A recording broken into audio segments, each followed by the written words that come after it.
ഗസയിൽ ദിനംപ്രതി ഇസ്രായേൽ കൊന്നൊടുക്കുന്ന പിഞ്ചുമക്കളുടെ രക്തം നിങ്ങളുടെ കൈകളിൽ പുരണ്ടിട്ടുണ്ടോ? സൂക്ഷിക്കണം. നിങ്ങളുടെ അകത്തളങ്ങൾ, നിങ്ങളുടെ വസ്ത്രങ്ങൾ, നിങ്ങൾ കഴിക്കുന്ന, നിങ്ങൾ കുടിക്കുന്ന, നിങ്ങൾ ഉപയോഗിക്കുന്ന അനേകം വസ്തുക്കൾ സൂക്ഷിച്ചു നോക്കിയാൽ കാണാം രക്തം കിനിഞ്ഞിറങ്ങുന്നത്. ഇസ്രായേൽ അനുകൂല ഉൽപ്പാദകരെ ഇനിയും ബഹിഷ്കരിക്കാൻ തയ്യാറാവുന്നില്ലേ നിങ്ങൾ?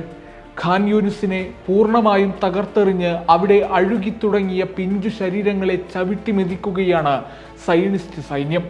ഇനിയും അവർക്ക് കൊന്നു മതിയായിട്ടില്ല. തൊട്ടരികെ ലക്ഷങ്ങൾ അഭയം തേടിയ റഫയെ ഇല്ലാതാക്കുമെന്നായിരുന്നു അവരുടെ പ്രഖ്യാപനം. ഇനിയും എന്തിനാണ് നാം അമാന്തിക്കുന്നത്? ബഹിഷ്കരണങ്ങൾ ഒരു രാജ്യത്തിൻ്റെ മുഴുവൻ സാമ്പത്തിക വ്യവസ്ഥയെയും താറുമാറാക്കുമെന്ന് അത്രമേൽ ഉറപ്പ് ചരിത്രം നമുക്ക് നൽകുമ്പോൾ ഒരു നിമിഷം പോലും ചിന്തിക്കേണ്ടതില്ല. രണ്ടാം ഇൻതിഫാദയ്ക്ക് ശേഷം 2005 തന്നെ രൂപം കൊണ്ടിട്ടുണ്ട് ഫലസ്തീനിൽ ബഹിഷ്കരണ പ്രസ്ഥാനം. ഒരു കൂട്ടം ആക്ടിവിസ്റ്റുകളാണ് അന്ന് BDS പ്രസ്ഥാനം രൂപീകരിക്കുന്നത്. ഇസ്രായേലിനെതിരായ സമ്പൂർണ്ണ ബഹിഷ്കരണം, അവിടുത്തെ നിക്ഷേപങ്ങൾ പിൻവലിക്കൽ, സാമ്പത്തിക ഉപരോധം തുടങ്ങിയവയെ കേന്ദ്രീകരിച്ചായിരുന്നു രൂപീകരണം.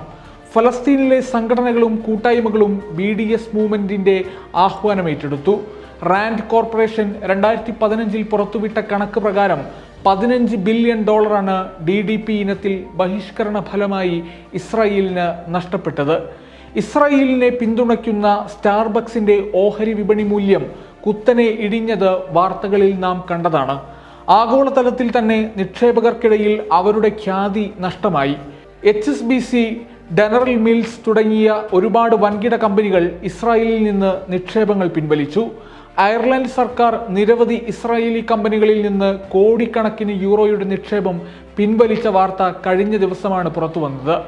അയർലൻഡ് സ്ട്രാറ്റജിക് ഇൻവെസ്റ്റ്മെന്റ് ഫണ്ടിലെ ആഗോള ഇക്വിറ്റി പോർട്ട്ഫോളിയോയിൽ നിന്ന് ഏകദേശം €3 മില്യൺ പിൻവലിക്കാൻ തീരുമാനിച്ചതായി Irish National Treasury Management Agency സ്ഥിരീകരിച്ചിട്ടുണ്ട്.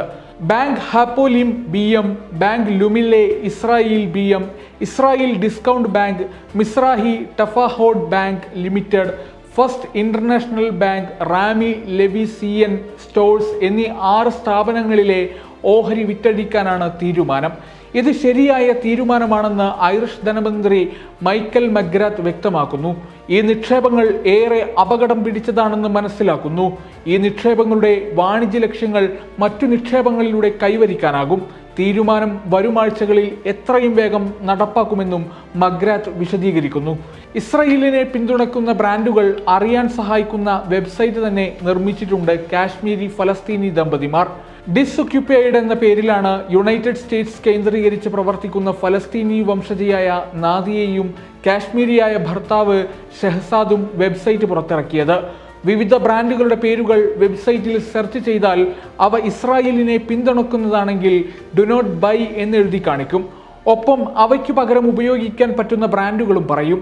എത്രയോ മണിക്കൂറുകൾ ചെലവഴിച്ചാണ് അവർ അമേരിക്കൻ ഇസ്രായേലി പൊളിറ്റിക്കൽ ആക്ഷൻ കമ്മിറ്റിയെ പിന്തുണയ്ക്കുന്ന കമ്പനികളുടെ ലിസ്റ്റ് അവർ തയ്യാറാക്കിയത്.